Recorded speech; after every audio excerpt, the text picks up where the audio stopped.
दोस्तों नमस्कार। सत्तारूढ़ भारतीय जनता पार्टी हरियाणा विधानसभा चुनाव में जीत की हैट्रिक लगाने के लिए पूरी ताकत लगा रही है और साथ ही नई चुनावी रणनीति भी आजमा रही है। दरअसल इस बार हरियाणा की चुनावी बिसात पर भारतीय जनता पार्टी पूरी दमखम के साथ लड़ रही है। कई तरह के प्रयोगों को अपनाने जा रही है। हर हाल में सत्ता की चाबी अपने हाथ में रखने को भाजपा आतुर है। कुछ नए प्रयोग भी कर रही है। वैश्य और पिछड़ा के आधार वोट के साथ दलित और जाट वोटों पर नजर डाल रही भाजपा ने इस चुनाव में जातीय प्रयोग भी कर रही है। भारतीय जनता पार्टी ने इस चुनाव में भी वैश्य और पिछड़ा पर फोकस किया है।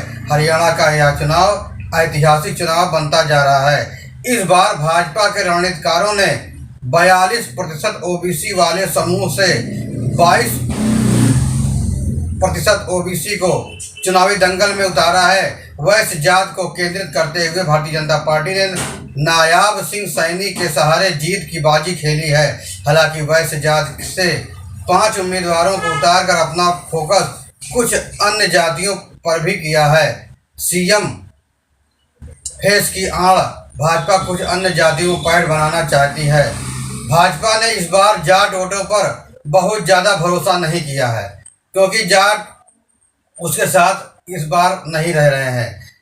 इस अति विश्वास की वजह जाटों का लगातार कांग्रेस से मिलकर भाजपा खिलाफ षड्यंत्र रचना रहा। यही वजह रही भी 2014 विधानसभा चुनाव भाजपा के रणनीतिकारों ने काफ़ी कम उम्मीदवार जाटों को दिए हैं। टिकट भी जाटों को बहुत कम दिया हुआ। 2014 के हरियाणा विधानसभा चुनाव में कुल 24 उम्मीदवार उतारे थे।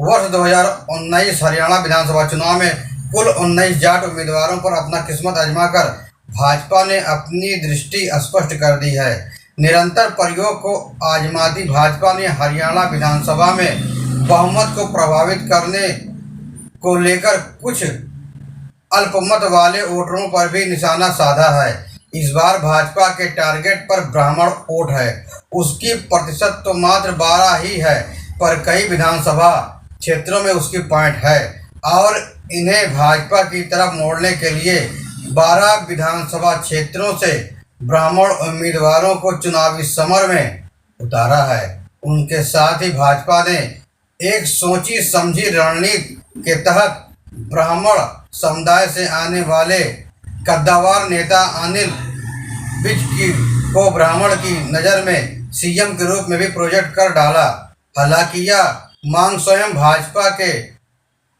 वरीय नेता अनिल विज ने ही उठाई। यह दीगर बात है कि केंद्रीय गृह मंत्री अमित शाह ने श्री सैनी के पक्ष में घोषणा कर दी है। इसके बावजूद ब्राह्मण मतों का झुकाव भाजपा की तरफ बना हुआ है। कांग्रेस इसमें सेंध लगाने की सोच रही है। फिलहाल वह ऐसा नहीं कर पा रही है।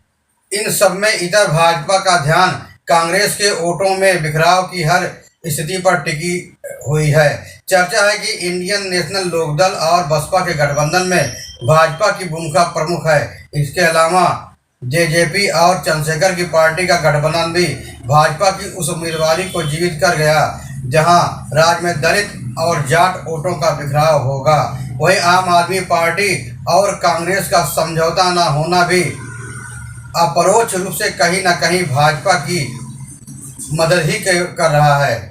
आम आदमी पार्टी इस बार हरियाणा में अकेले ही ताल ठोक रही है। जहां जहां उम्मीदवार आपने उतारा है वहां कांग्रेस के मतों में सेंधमारी कर रही है। कांग्रेस की अंतरकला भी कांग्रेस के आक्रामक चुनाव अभियान में बाधा डाल रही है। जाट और दलित नेतृत्व को लेकर भूपेंद्र सिंह हुड्डा और कुमारी शैलजा के बीच मतभेद का असर भी चुनाव में दिख रहा है, तो हैरानी नहीं होगी।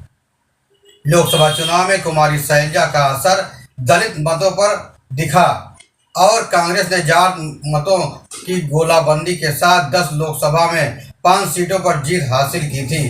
पर इस बार कुमारी शैलजा की शिथिलता भाजपा को अप्रत्यक्ष रूप से मदद पहुंचा रही है। भाजपा के रणनीतिकारों ने इस बार अन्य दलों के नामचीन नेताओं को भाजपा के टिकट पर चुनावी समर में उतारा है।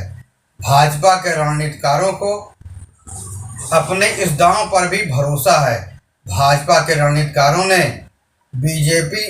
जेजेपी से आए देवेंद्र बबली, राम कुमार गौतम, पवन कुमार व संजय कामतान तो कांग्रेस से निखिल मदान, भव्या बिश्नोई, श्रुति चौधरी को, वहीं हरियाणा जनचेतना पार्टी से शक्ति सिंह और इंडियन नेशनल लोकदल से श्याम सिंह राणा पर किस्मत आजमा रही है। बहरहाल भारतीय जनता पार्टी विधानसभा में जीत हासिल करने के लिए चुनावी महाभारत में पूरा जोर लगा दी है।